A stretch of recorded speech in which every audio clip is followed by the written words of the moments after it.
Thank you for joining tonight on Group Therapy Podcast. Today we have, Okay. legitimately, I love this band, but we have the lead singer, David Alvin, from the band White Trash.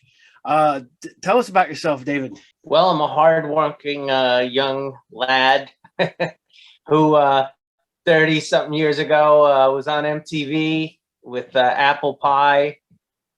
I might have slept with some of your kids' mothers back in the day, so sorry about that. Now I'm just a regular old guy yelling at clouds. I'm not gonna lie. I got lucky. I found the White Trash album cassette. I'm gonna specify that. That's making a comeback. Yeah. And well, so is vinyl, but I've got vinyl, I've got cassettes. The cassette is literally in a box tucked away, but I do have my CD. This I got a couple years later. Yes. I've got those are hard to find. Yeah, and I had your second album, and somewhere along the line, in a move or something, it's missing. So I don't know what the hell happened there. But I used to be friends with the manager at a record town, which for those that don't know became FYE. And he's like, hey, he goes, have you heard of this band?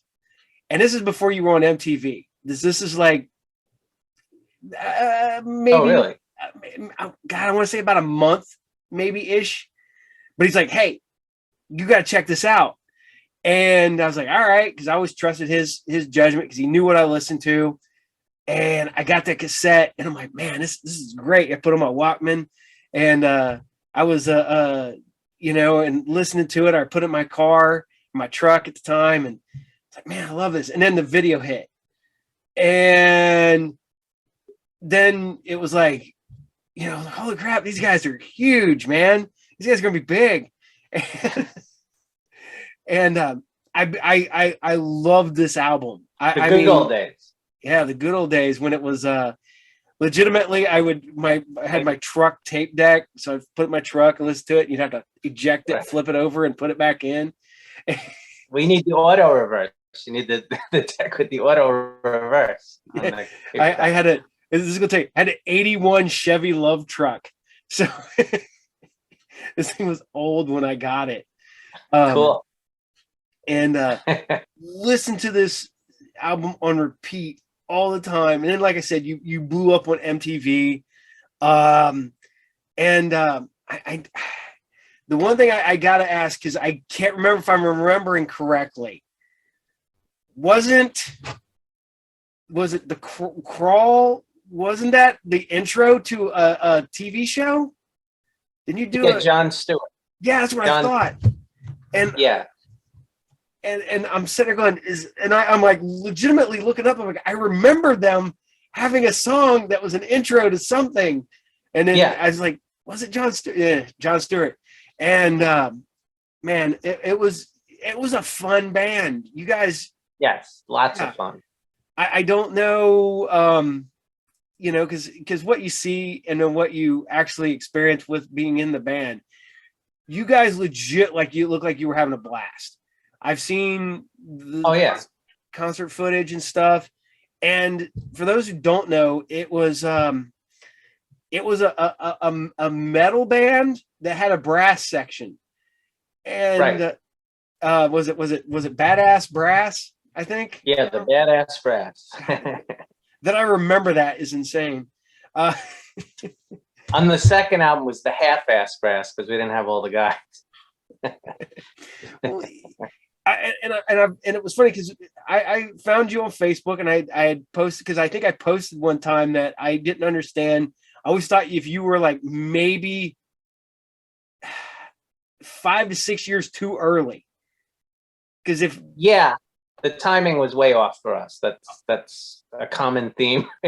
With White Trash, we're always in the right place at the wrong time. You know what I mean? Yeah, and because right around the time you guys kind of disappeared, that's when all that music hit. That's when the rock with the brass section hit. And I was like, man, Yep. where are these guys at? And then then of course, the internet started getting bigger. And then I found out that you Yeah. guys unfortunately broke up for a while. Yeah. I mean, there's a long, winding road with this band. So the first band, go ahead. You want me to start with the first band? Yeah. So, we all were friends. Like, we lived across the street from each other, literally, in Fresh Meadows, Queens, New York, and Aaron and Ethan lived across the street, and the original drummer was Buzz, which was one of the songs, Buzz. But he didn't play on the album, but he was the original guy, Andy Lang, and he lived around the corner from me. So, I mean, literally one guy here, two guys there, me in the middle. So, we played on and off. Our first time we really played together was at Aaron's bar mitzvah. So he was 13. There's a video on YouTube of it somewhere too. It's we're doing like Breaking the Law and Living After Midnight, I think. But so we grew up together. Went to school together, and Andy, the original drummer, wound up moving on and doing other things. So when we were in high school, Aaron's classmate was Mike Calderella. I actually had a class with him too. He became the drummer. The horn players were in band class with Aaron. So this was, the Queen's experience. Like, we didn't go any further than Flushing. Like, that was it. Because otherwise our moms had to take us too far away. We couldn't make rehearsals. So that's the original crew. And like you said, it was just about partying hard in those days. And that's, the album cover was supposed to be like the artwork for Animal House. And that was sort of like how I was living my life, just, partying hard. And luckily I had these guys who are awesome musicians to make me look a little more talented than I was in those days. And I just was like the MC, and that's how it all got started. Yeah, it's funny because I always thought it was. I don't want to sound bad here. I always thought your band seemed like you happen to have friends that were the band geeks in high school, and so you had a band, and you were like, "Hey, my buddies over here are man, they play. They want to be in the band too." And it is sort of like that, I guess. But and you always had your gimmick was you always wore your suits with the tie and the whole 9 yards, and I thought that was sorry, my wife was texting me. Sorry, didn't mean to apologize. Oh, that's okay. But you guys had something, like I said, just was too early. You had the suits, you had the brass section, you had the metal, and now did you have, like, because you said you played the bar mitzvah and you played metal, you played Judas Priest. Yeah. Was Judas Priest like your break, like the band you found that made you want to be in a band, or was it just? That was definitely, when I was growing up, like I like disco stuff, like, I mean, I started, first records I had were like Richard Pryor and Cheech and Chong albums. I had comedy records, but the first actual record, I'm sorry, that I had was Jimi Hendrix Axis Bold as Love. I'm like a huge Hendrix fan. And the first song I remember hearing as a kid is Purple Haze on the radio. I'm just thinking that was the coolest thing, like just the tone of his voice and the sounds and everything. And my uncle used to babysit me when I was a kid, and he was into like Cream and Hendrix and early Zeppelin and a lot of electric blues stuff. So he was a big influence, on me and what I started to listen to. Right. So grew up with that, started listening to comedy records, and then, disco, Saturday Night Fever, Bee Gees, all that stuff. And then I remember being in a car with my mom driving somewhere, and You Got Another Thing Coming came on the radio. So that was like, I think, the song that made me go, whoa, like, whoa, that's cool. And then, God help me after that. But so yeah, we started out as like a lot of guys did in those days. We were listening to Priest and Maiden, Van Halen, and then later Motley Crue was the entrance into all of that stuff, Wasp, and but yeah, I mean, I listened to everything, Saxon, you name it back then. The good old, before all the ballads came in and everything got all sappy and a little too glammy. It was like, I was a metalhead in high school. I was the metalhead, with the guys who hung out back of the cafeteria smoking cigarettes with the real cheesy long hair and, the feathered hair and everything. So we all listened to that, and we were in a couple of bands. We were in a band called Wired. Before it was White Trash. Before that, it was Blade.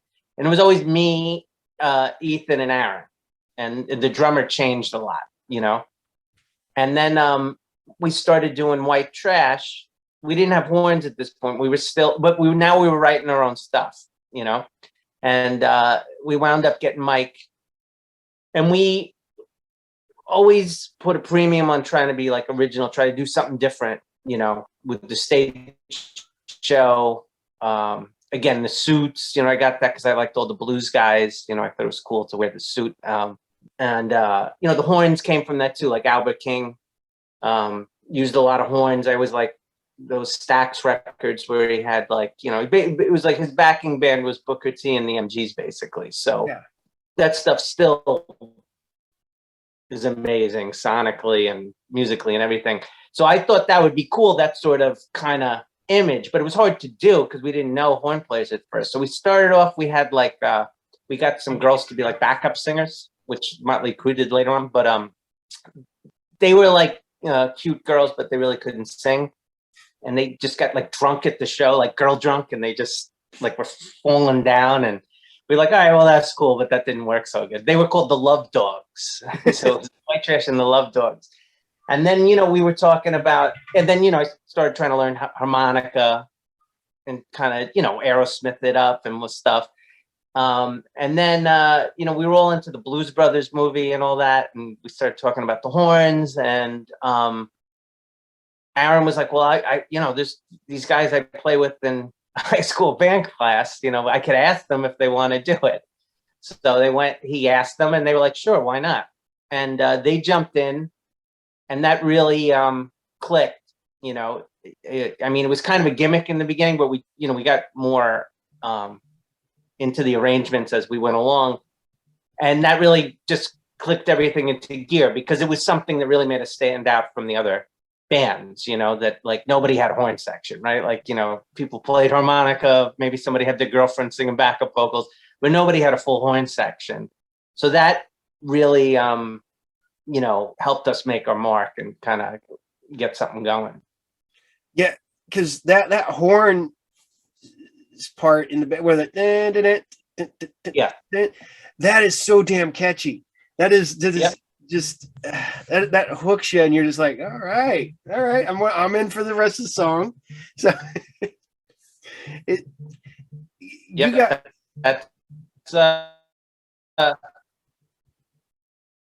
that's the horn part that got the party started.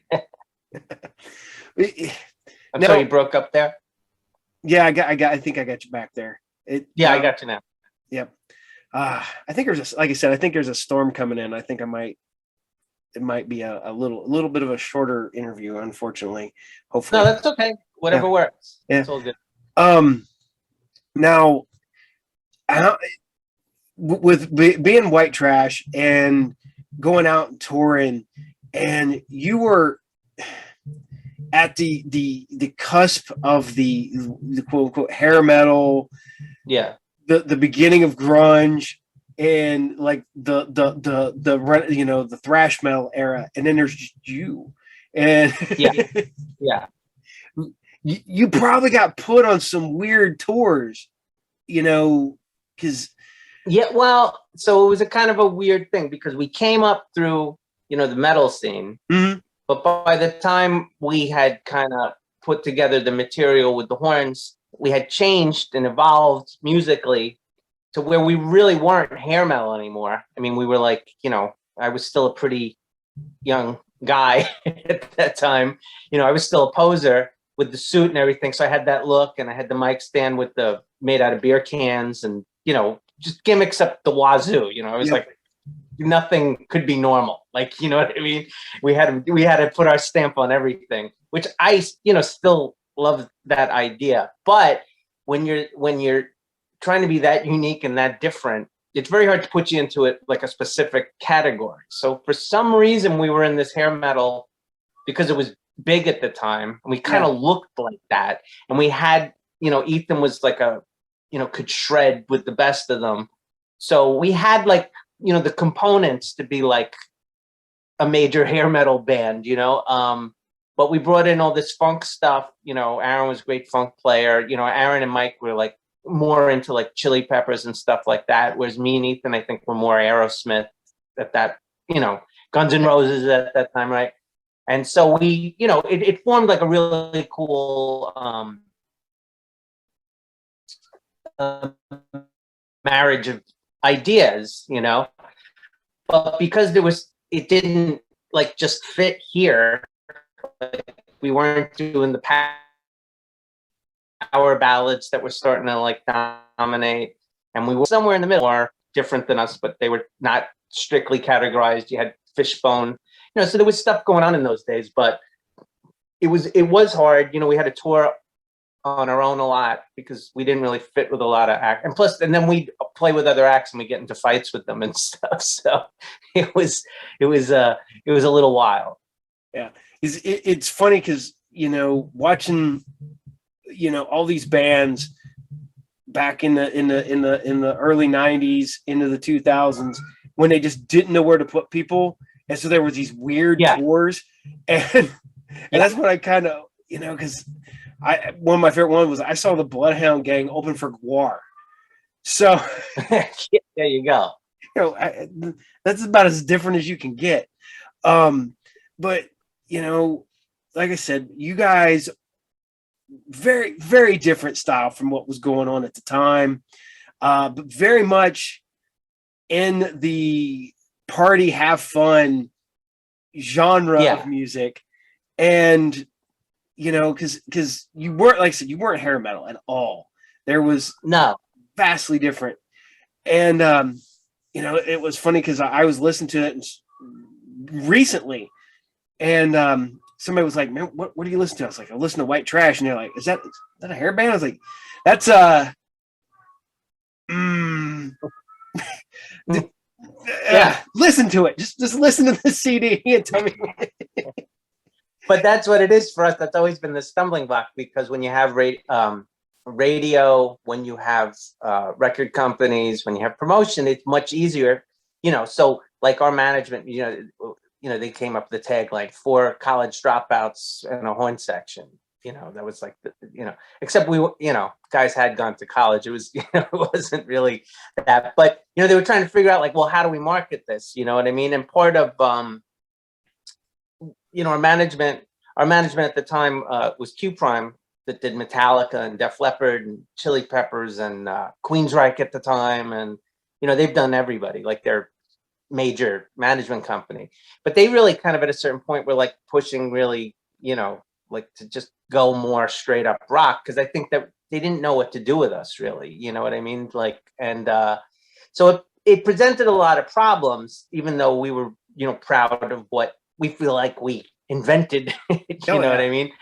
And it did influence other stuff. And, obviously we didn't come up with horns or hard rock and horns, but, I still feel it's a unique album. And it was just, we came at it at a time that was kind of the end of one scene.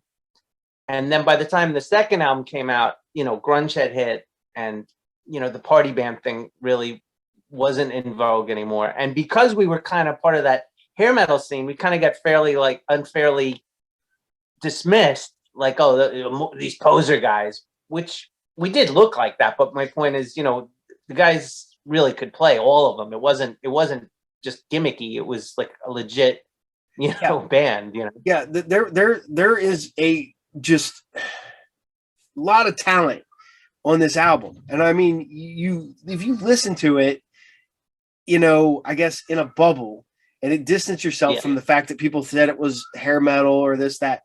You look at it as an entity onto itself, and people just like, I like I said, I remember hooking somebody on to this within the last few years.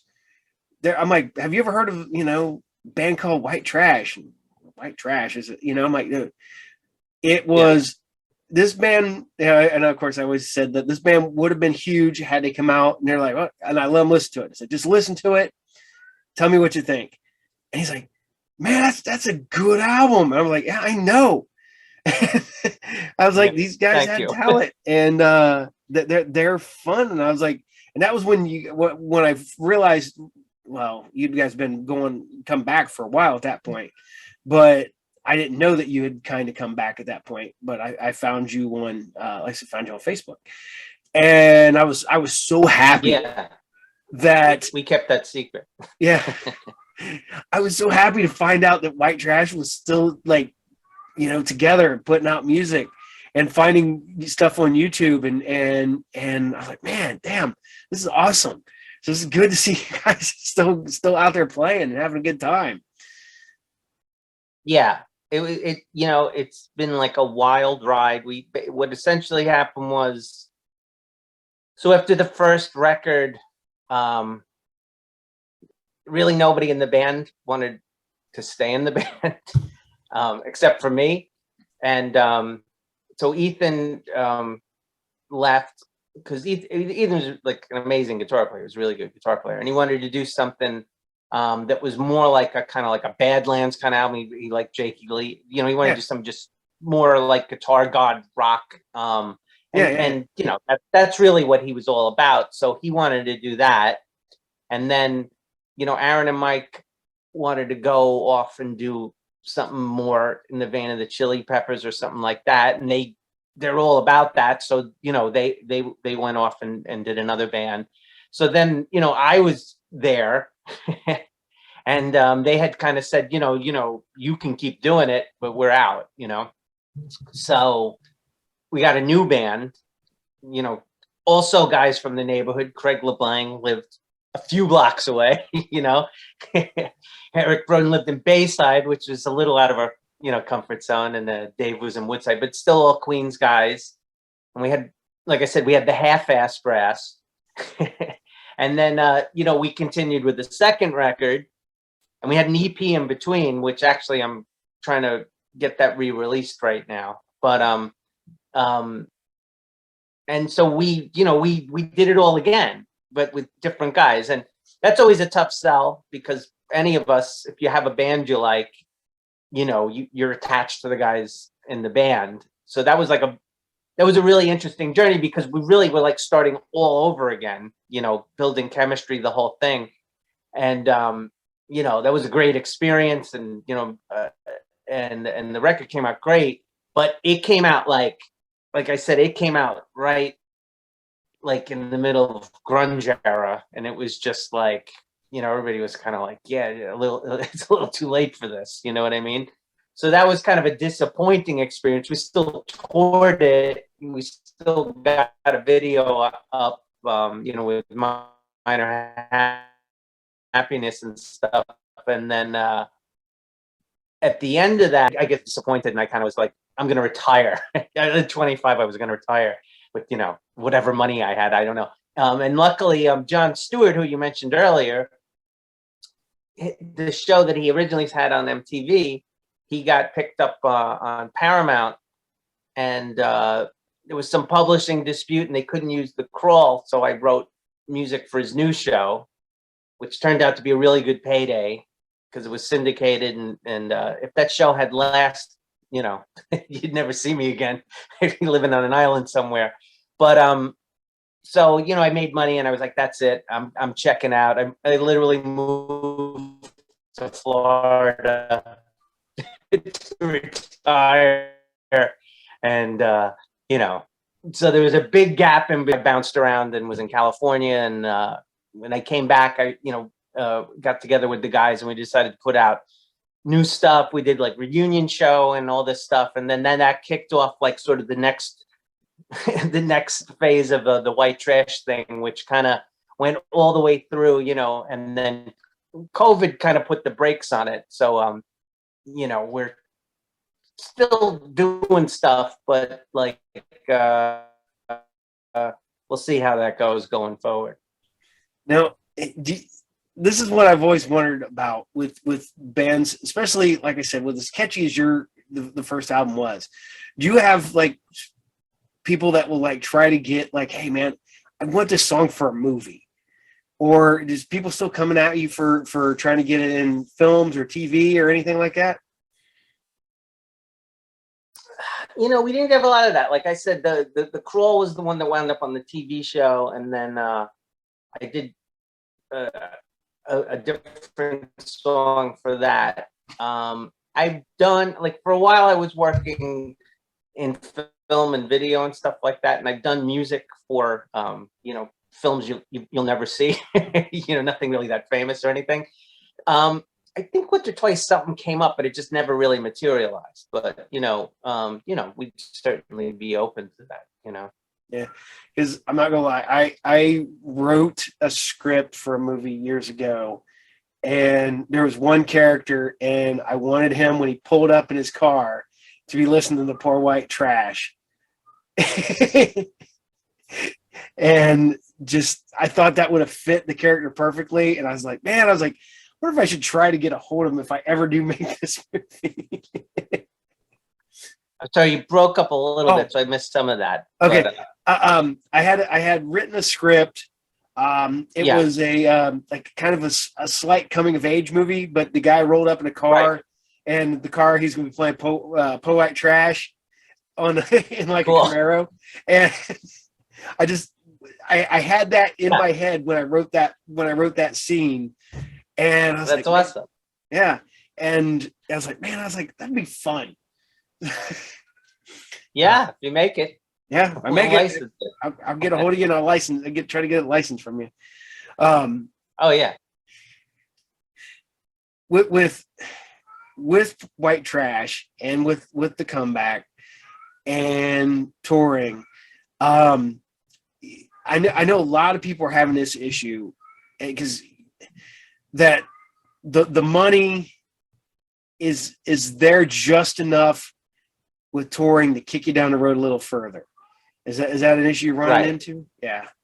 It's always an issue touring because people don't understand. You don't really make money touring. Like when we were on Electra, in the contract you got tour support because they viewed it as promotion. They knew you're not going around in clubs to pay for, vans or buses, hotel rooms. You got to eat. You got to pay a road crew.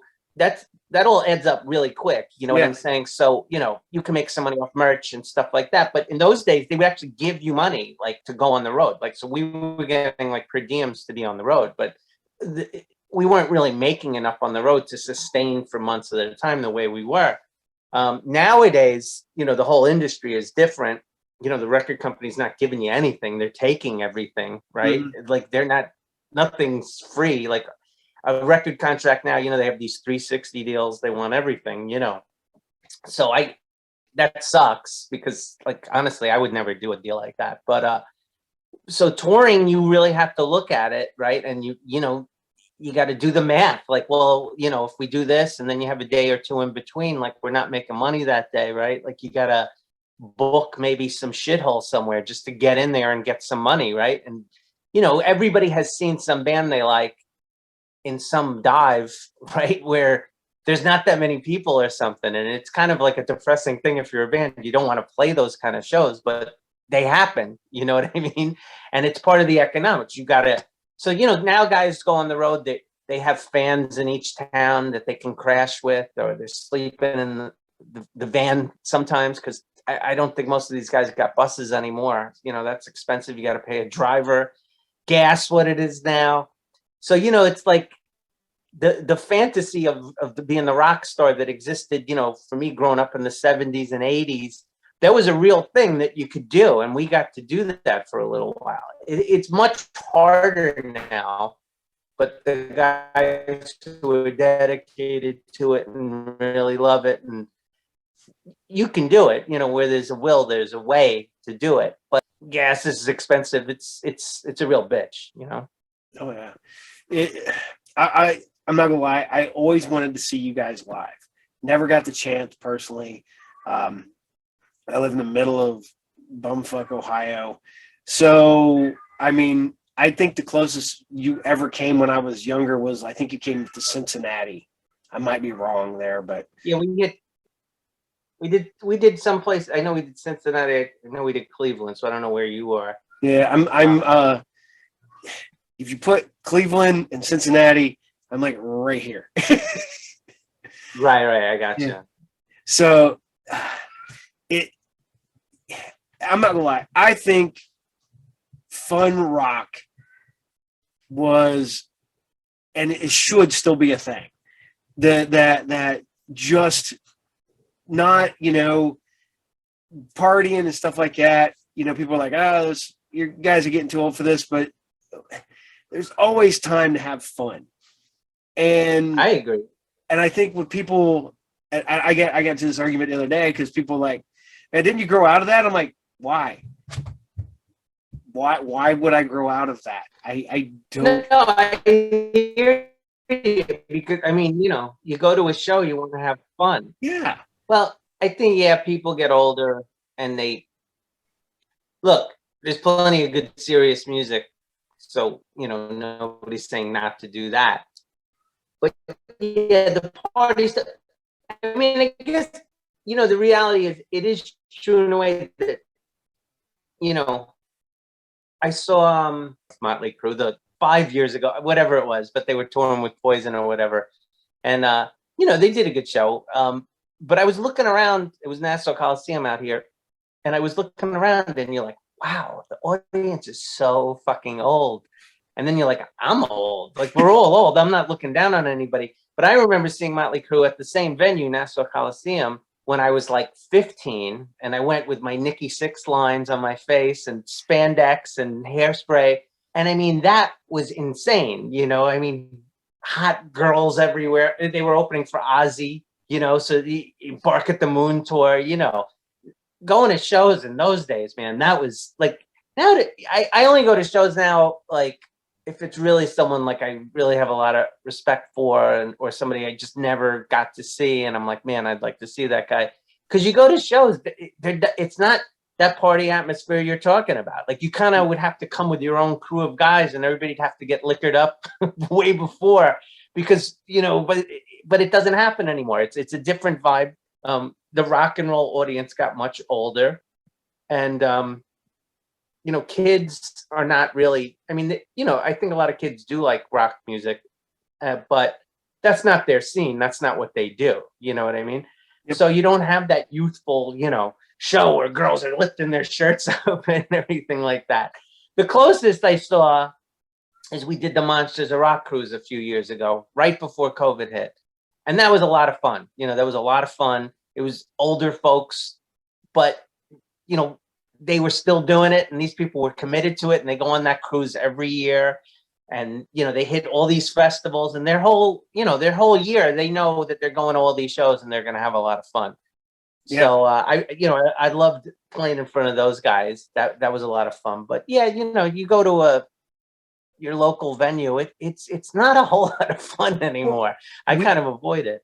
We have one venue, and I still love going to see live shows. And it's funny because I tell people, I was like, I went and seen King Crimson, and then a couple weeks later, I saw King. Yeah, I didn't know you were a Crimson guy. I'm a big King Crimson guy. Oh yeah. Well, I got to take my 22-year-old son, who's got big into King Crimson, and I was like, man, I used to listen to this and play D&D back in the 80s. I was like, this is my thing. Right. And then a few weeks later, I went and seen Bret Michaels at this bar here in Ohio, and never been there before. My wife had been there. It's called JD Legends, not paid nothing, and it's a fun venue. It reminds me of the late 80s where people were partying, early 90s. Right. It is an older crowd, so it's people, my age up into their 50s and stuff, even in 60s. Literally tomorrow I'm going to that place and I'm going to see Firehouse and Lita Ford. So there you go. We had a place out here in Long Island, was the Crazy Donkey, and then we had Revolution. Those places are gone. A lot of venues folded during COVID. So right now, I don't even know where you would see something like that by me. And but I know around the country, there's a lot of places that are still keeping the dream alive. And LA is always kind of got pockets of that with the whiskey and stuff like that still going. But New York, there's not much of it. There's really nowhere to do that anymore. I guess in Jersey, there's some places like Dingbats and stuff like that. Yeah. But it's funny because what was it when CBGB's closed? It was like, really, that closed, huh? Doesn't seem like that'd be a thing that would happen. I know. Well, the things with New York, I mean, New York's always going to be New York. New York's not going away. Like, you know what I mean? It's always going to be, to me, the greatest city in the world. You can, everybody can have their own favorite city, but it's so different, and all the places I used to go when I would go into the city, they're gone, So when I go in the city now, I'm almost like a little lost because I'm like, all right, well, you can't go record shopping, all the dive bar kind of places that I used to hang out are gone. Really, there are big music venues for big acts and stuff, but just kind of local music, it's not really a scene for that there anymore, So it's unfortunate, but times change. What can you do? I don't, like I said, I said earlier, I was kidding. I'm the old man yelling at a cloud, but I'm not. I sort of accept, like, hey, I'm old. Like, you start talking and then you realize, like, somebody's like, what's this old fucking guy talking about? You're like, sorry, I'll show myself out. That's literally my business. I own a comic book store. That's my regular daily job. And I'm sitting there because most of my clientele is either people my age or kids fresh out of high school or in high school.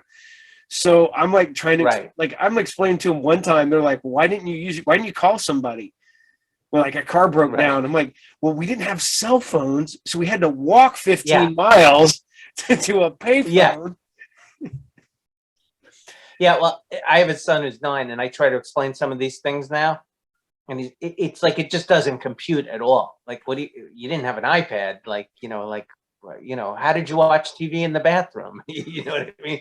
Like, it's just, it's funny when you think back, but then there's trade-offs. Like when we were kids, you just go out of the house at some point and be like, I'll see you later, Mom. And you could have gone anywhere, you could have found a dead body somewhere, whatever. I mean, and you just came back hours later. My kid, nowadays you don't let kids do that because we're more aware of the kind of sick people are, out there, unfortunately.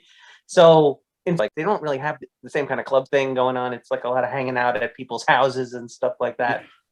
And but then on the flip side, right, all the technology, the cell phones and iPads and streaming and all that. I mean, it's hard to explain that, like, we didn't have any of that, And then you realize, I think I have the same conversation with my grandmother like 40 years ago. You know what I mean? Well, this is a compact disc. You can put.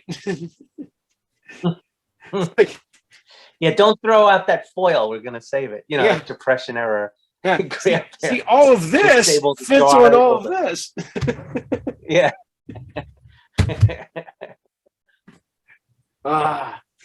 So I got to ask you, what music are you listening to now? I'm always listening to different stuff. It's funny. that you said King Crimson, because I was just listening to them in the car. I'm a big Crimson fan, big Adrian Belew fan. I wish they were still working together, but I've seen them each separately. But I like, there's new music I like too. I don't know if you know Idols. I think they're really good. There's a cool band, Electric Moon. There's a lot of I like new music. I like all kinds of music. So I still listen sometimes to like older, stuff, whether it's Aerosmith or something like that. But to me, good music is good music. So whether it's jazz, blues, I like a lot of blues and R&B stuff. So I'm always searching for new stuff. You got any new recommendations? I'm always trying to find new music. I rediscovered myself because I grew up, like I said, in the 80s, and I loved like the movie soundtracks of the 80s. So like the synthwave stuff, and I've just discovered all this new synthwave, and I'm like, man, this stuff's good. I don't know. Let's see. No, that's not it. Sorry. Yeah. No. Well, that's. You listen to Goblin? Yes, I got. Hold on.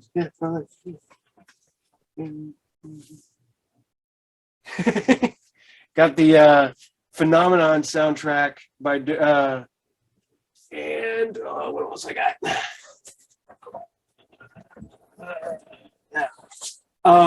I got the Breaking up on me again. Hold on a second. The Dawn of the Dead soundtrack, or Day of the Dead. The Dawn of the Dead.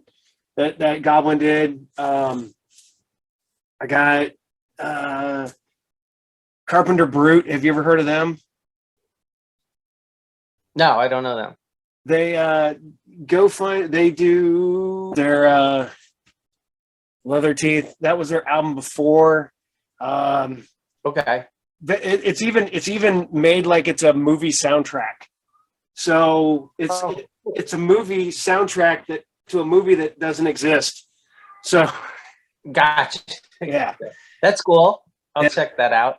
I'm a huge fan of the band Clutch.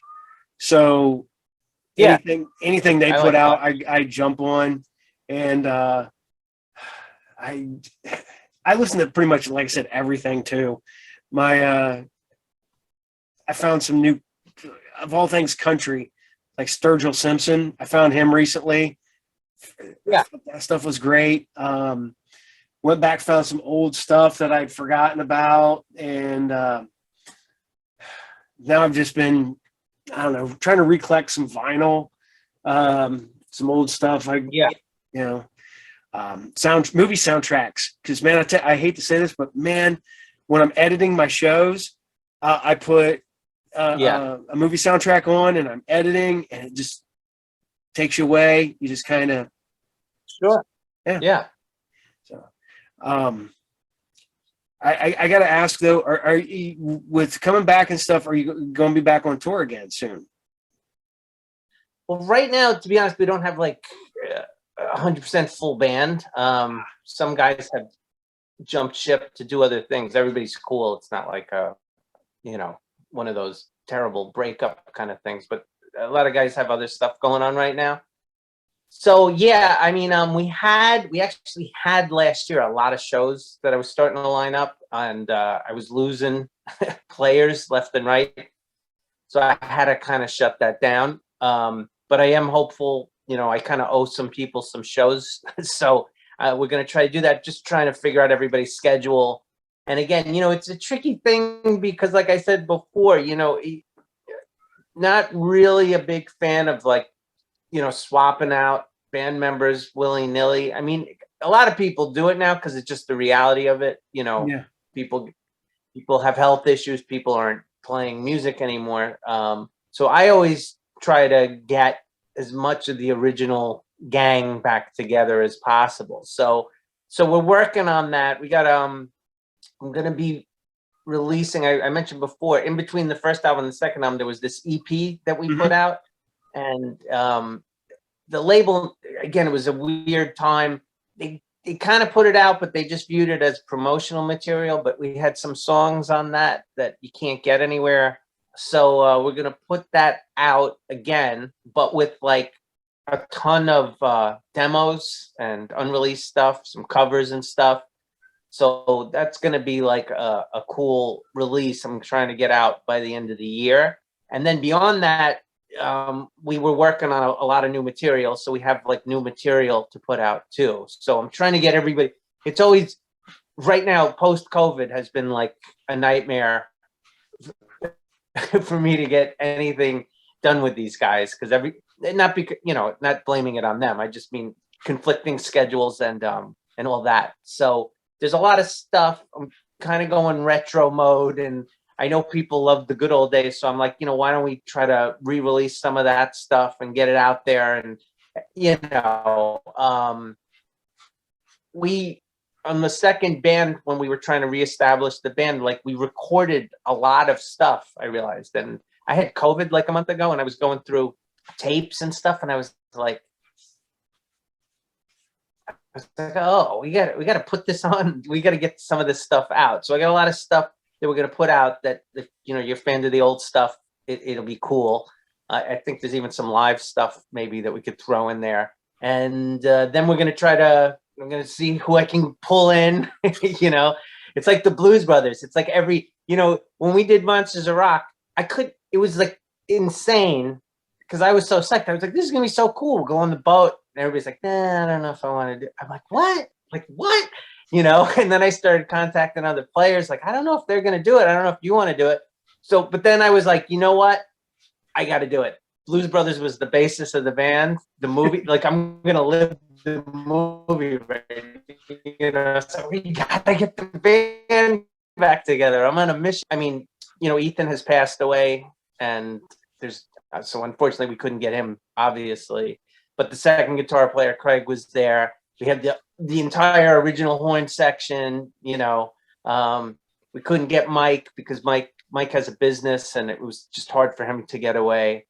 And so we had this. It was like a mix of the first two bands and the original horn section, and it was great. It was great, and everybody was all together. And then, we had COVID, and we were all together in spirit, texting and whatever. The minute everything opened up, see ya. And again, I don't mean it like anybody's a dick or anything. I mean, just it's very hard to get anybody on the phone right now. So I'm doing what I can do to keep the dream alive. So I'll do whatever I got to do to keep the dream alive. But I would think I'm going to be able to get some people back in the mix. And it's same old with White Trash. Like, we might deviate a little bit, but it's always the same formula, and it's always about having fun and being different and breaking the rules or whatever. Cool. Oh, and I appreciate the hell out of you coming on here. I do. Like I said, White Trash. I love this band. I greatly appreciate this. Thank you, man. I appreciate it. And like I said, I've even got the cassette. So if you put out a vinyl, I have to get that too, so I can put it in my collection, and I can have the vinyl, the CD, and the cassette. So, yeah, no, we were actually thinking about that because there was a limited run of vinyl on the first record. Mm-hmm. So I have the first album on vinyl, which was cool because then vinyl was done. But in Europe, they were still pressing vinyl, so we have some vinyl. But a lot of people were seeking that record. So like that was one of the ideas I had, is like to re-release the first two albums on vinyl. You know what I mean? Because I still use CDs, honestly. And I thought it would be kind of cool to put an album out exclusively on vinyl and cassette. No, you can't download it. Sorry, you got to buy the physical media. But we'll see. It takes so long to actually press vinyl, and it's so expensive right now. And anybody who's pressing vinyl, there's like a 6-month delay on all that. Yeah. So it's kind of hard to do that right now, but that's something we got our eye on. Like double live trash. 7-7. Well, like a cool 70s album that opens up. Yeah, I can tell you, I ordered this one because it's Trick or Treat, the soundtrack on vinyl. And I got it in June of this year. I ordered because they were that Yeah. far behind on pressing. Yeah, it's crazy because you would think that there's got to be a way to do that quicker, but Well, I guess I don't really know why it takes so long, but it does. I watched the thing and they were showing them doing it, and it's literally like the new stuff, since it's so low print run, it's one at a time. It's like, Yeah, I watched them doing it. This one woman's running this machine, and you put the stickers on this little pile and it squeezes it out, and then they come over and they trim the stuff off the edge and it kicks it on down the road. And I'm like, yeah, and yeah. it's crazy. So It is crazy. You would think somebody like disc makers or somebody would get some old equipment or something, but vinyl is cool as hell. I always like cassettes. Cassettes are cheap and easy to make, but very few people have cassette players. You know what I mean? yeah. But just on principle, I'd like to make them on 8-track. You know what I'm saying? Like, let's go way back. Let's release it on singles on 78s. You know what I'm saying? But you got to get real, and Hey, I got reel to reel. It takes a lot of money to do all that. Yeah, I've still got a reel to reel player. So there you go. Yeah, that was another one. You do a mix on a reel to reel tape, and then it clicks and plays backwards, right? Yep. The other side. Oh man, but like I said, I appreciate this. This is cool for me. Like I said, I have been a fan since 1991, and I'm, I'll be a fan till the day I die, because I love that album. I mean, it's it was. Thank you. It means a lot. It really does, because when you make something like that all those years ago, you have no way of knowing that it's still going to exist all these years later. And like, for me, there was roughly 10 years of my life where I had nothing to do with music or white trash or anything. And I never thought it would ever come up again. It was just like, yeah, that was something I did a long time ago. And getting back into it and finding and talking to people like yourself and finding that there's people all around the planet that have the original album, and some people discovering that, oh wow, they have other songs and other albums and stuff. It's great. So I love it. So I'm dedicated. I'll be here 24/7 trying to keep it alive because it means a lot to me, and it really means a lot to me. What you said, it really does make my day. Oh, I like I said, I want to thank you. This has been, one of the ones where there's a few people that I've wanted to interview, and you were one of them. And the fact is, I hate to say this, I found you on Facebook. We've chatted here and there over the years, and I appreciate the fact that you reach out and that you talk to people, and it's fun. It's nice to know that somebody that I love this album, that you still, are appreciative of the people who still love the albums, and it does. Absolutely. So I thank you. Hey, we're all part of the White Trash Universe. WhiteTrashUniverse.com, the website. You can listen to all our music is on there for free to listen to. And it hasn't been an update in a while because we haven't done much, but there's stuff coming. Like I said, old stuff, new stuff, and hopefully we'll get on the road again and, bang everybody's mom again. Well, not really. I'm married and I have a son. I'm not doing that. Yeah, it's having kids, man, is a crazy thing, and getting older. I have people look at me and are like, man, you still party? I'm like, nah, man, I'm married, got 4 kids. I don't Yeah, no, that's the whole other thing. I mean, honestly, having a kid is the greatest thing. You know what I mean? You make an album, that's like giving birth, and you customize it and whatever. But when a real person comes into the world and looks at you for guidance, that's the most important thing there is. Oh yeah. Is your kid got you trying to get your kid into music or? Yeah, he has a band, the Howling Dogs, and he's influenced by Queen. Queen is his favorite band, not White Trash. but he's come up on stage with the past few shows I've done. You know, he comes and I make sure to get him up on stage so we can feel that rush on stage, and you know, just have him do some backup vocals or jump around, you know, because it's a party, and you know, there's no party like that. Like getting up on stage, feeling it, you know, good or bad, it's a great experience. So I'm glad I got to share that with him a few times. That's awesome. That is awesome. Well, sir, I'm not going to tie you up too much longer, and I think the storm's finally coming into my area, so my internet is not doing well. All right. But I appreciate it. Thank you so very much. Like I said, means thank you. And just let me know, and I'll keep watching your Facebook because I'm waiting for this on vinyl. And Yeah.